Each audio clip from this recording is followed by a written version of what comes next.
food and beverage industry is such a great industry to have the privilege of working in. There's always so much going on, things are dynamic, and there's lots of things changing all the time. So at SKUFood, we want to help you figure out where do you focus, where do you put the emphasis on your business. I'm Peter Chapman, and I want to share some trends and things we see happening in the industry and help you understand what's going on so you can figure out how to keep moving your business forward. The first one, which is obvious, is that inflation is going to continue to be part of the conversation. We know we've seen high levels of food inflation. We know we've seen it start to come down in recent months, year over year inflation, but it's having a big impact on how consumers shop. It's having a big impact on where they shop. So you need to think about things in terms of your products. Are they in the right stores? How do they perform within the category? And also, as food inflation starts to decrease year over year, the retailers are going to be even tougher on price increases because they're going to start to think that things are going to start to either settle out and even out, or in some cases even come down. So food inflation is going to remain part of the conversation. You need to be on top of it for your product, for your category, for your ingredients, and make sure that you're prepared to have the conversation if you have to about it. We also want you to consider the options for the right channel. A lot has changed in our marketplace. Are you selling your products in the right places? And there's that kind of first discussion about food service versus retail. And that's not an either or conversation. That can be an and conversation. And then within those two large segments in the market, where is the right place for you to be selling? We know consumers are shopping more in dollar stores and discount stores and club stores with the current environment of food inflation. So are you in those stores, or are you still in conventional retail where perhaps sales are a struggle? And in the food service segment of the market, there's opportunities, institutional and different things happening out there. So make sure that you take a look at your customer mix. Doesn't mean you have to change it, but we encourage you to take a look because a lot's changed in the market and you need to be selling your products in the right place. Next thing we want you to do, if you're in retail, focus on the shelf. Really need to make sure that you've got a great in-stock position. There's been challenges with getting products to stores and shelf space is at a premium. So make sure that your products are in a great in-stock position. Hold the people accountable for getting your product to the shelf. If you're doing it or a distributor's doing it, make sure it's working. If it's through the retailer's supply chain network, go to the stores, make sure it's on the shelf. If it's not on the shelf, then you got to figure out why. But you've got to make sure that you focus on that shelf and figure out how to be the best you can be within the category. And that leads to our next trend, which is about focusing on value within the category. So have a look at your products. Much has changed. Pricing has changed. Package sizes have changed. Promotion planning has changed. So are you really delivering value in 2024?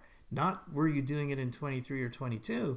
Are you delivering it in the current space of the category? And what does your packaging look like now? Does it convey value? Does it deliver the message you need to deliver?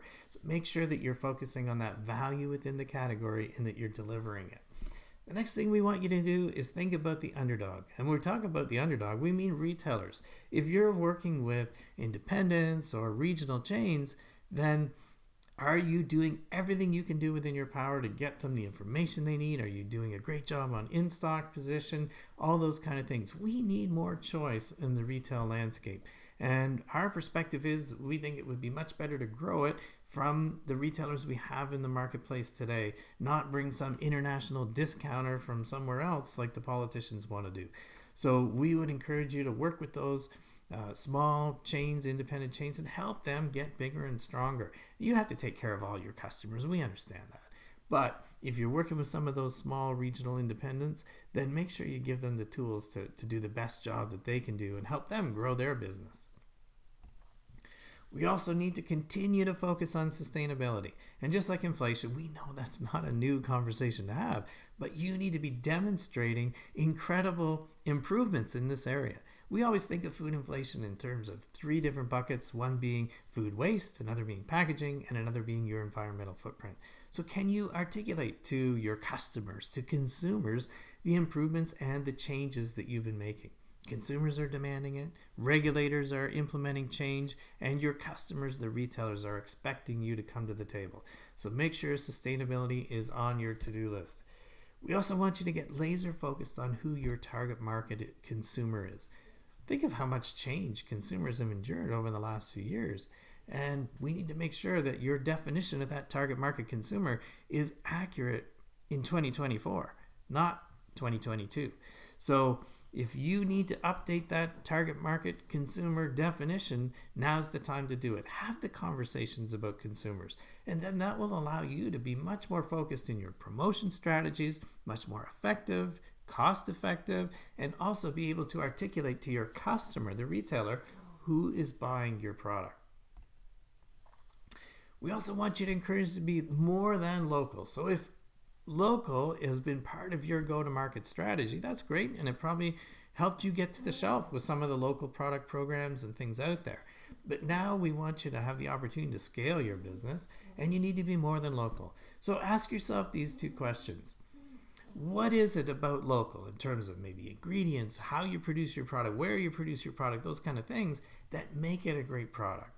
And then the second question is, why are consumers in your target market willing to put their hard-earned dollars on the table to buy your product, or perhaps they are able to pay a premium for your product? So answer those two questions, and we think you'll be able to start telling the story of how your product is more than local and be able to scale that into volume in perhaps new or different markets.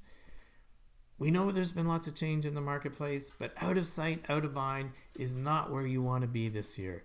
We know trade shows are going gangbusters again. People are out there in the marketplace and that kind of thing. So we want you to have a plan to figure out how to be out there and be seen. Doesn't mean you have to be at every event. It doesn't mean that you have to spend an inordinate amount of your budget. But we know that some budgets have been cut and that people are looking to figure out how to do it without going to the shows and that kind of thing. But we think you need to be out there and be seen. You can't be everywhere, but pick the right ones that are most effective for you and have a plan to make the most of it every time you get there. The last thing we want to encourage you to think about is artificial intelligence. We know that it's out there. It's been a part of our industry for a long time in agriculture and production and processing, but now it's having an impact on sales and marketing. So take a look at it, figure out how this tool can be an asset within your business. You're not going to replace the people, but you need to think about how it can be an asset that will help in your sales and marketing efforts. And there are lots of things that it can do to streamline things and help you with different decisions and consider different topics to talk about and that kind of thing. So take a look at artificial intelligence and figure out how it can help with your business.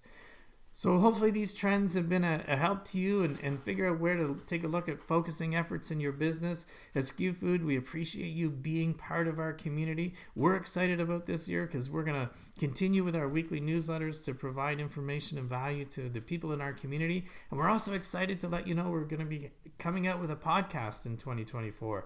And we've been recording episodes and learning about how to do that process. We're really excited to launch our SKUFood Recipes for Success podcast. So watch for that soon, and thanks again for being part of our community.